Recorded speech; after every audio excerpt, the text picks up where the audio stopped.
You can select multiple objects on a slide by dragging a rectangle around all of the desired objects or by pressing the Shift key while clicking each object.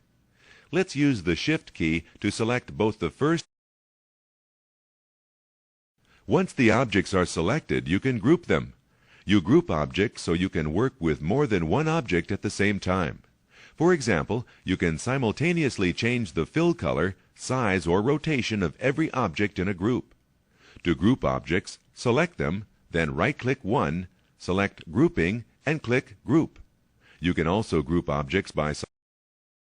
The selected objects on the slide are now grouped. Now you can change the fill color, size, or rotation of the grouped objects at the same time. Once you are done working with a group of objects, you can ungroup the objects. Let's ungroup the two banners now. Let's make some changes to the formatting of the star object. First, select the object.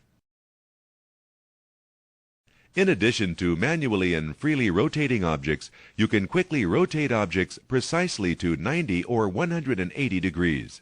To do this, click the Draw button, highlight Rotate or Flip, and then make your choice. You can also rotate an object 90 degrees left or right, or flip the object vertically. Good! The star has been rotated to the left. Let's see how the Rotate lever can be used to. The green Rotate lever is displayed when an object is selected and can be used to rotate the star object. You click and drag the lever to rotate the object to any desired angle. Good! The object has been rotated to a new position.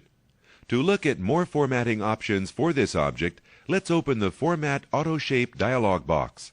To do this, click the Format menu. Here is the Format Auto Shape dialog box. The options available here are similar to the Format Text Box dialog box options.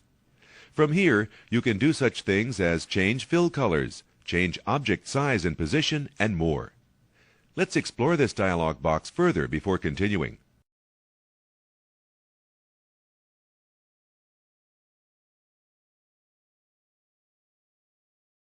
Let's change the size of the star object by increasing its width to 2 inches and then click OK to add the form. Good! Now you can see that you've resized the star object by increasing its width. As you have seen, objects can be formatted in a variety of ways once they are created. Let's take a look at how to add table and chart slides to your presentation.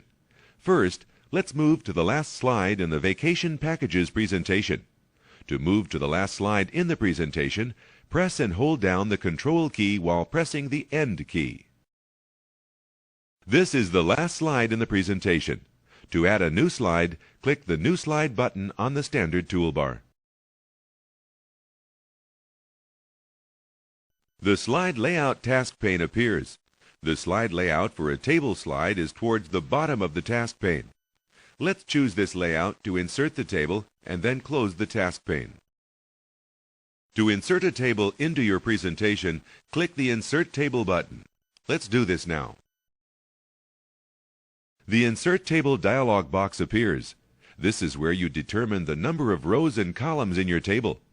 Let's give this. Good! The table appears on the slide. Now that the table is created, let's add some text. For the first cell, let's type January.